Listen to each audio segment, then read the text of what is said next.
Bismillah. Ini merupakan cerita Tiga Sekupang. Kisah ini bermula di kelas yang sangat baik, senyap, patuh, macam malaikat. Anak Melayu sopan santun. Tapi itu sebelum telefon berbunyi. Ini Cikgu Syafiqah.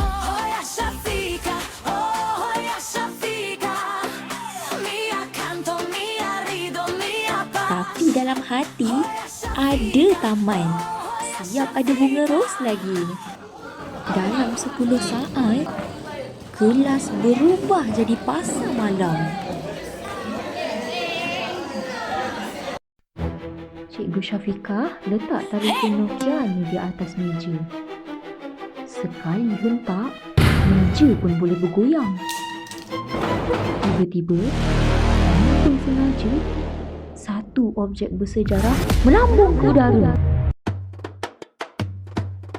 Apa itu apa itu terbang melayang bebas.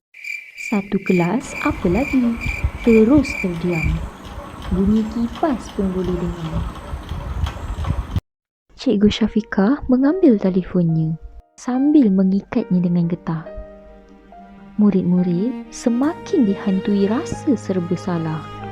Bukannya tiada yang baru, tetapi yang lama merupakan pemberian arwah ayahnya. Panggilan suaramu masih kulihat bayang wajahmu.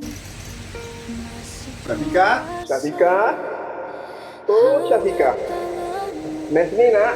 Bersalam denganku. Duhai ayah, duhai ibu. Kau kena jaga telefon ayah kau tepikan elok-elok. Itu adalah peninggalannya. Nampak memang dah usang, tapi bahagia sangat. Kurnia tempat Nampak memang usang, tapi bahagia sangat. di sana.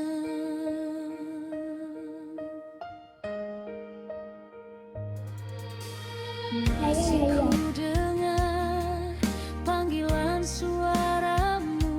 Telefon boleh ditukar.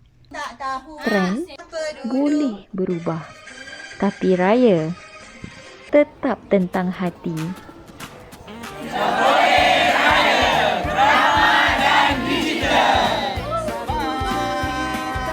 Digital merekam, hati menyimpan.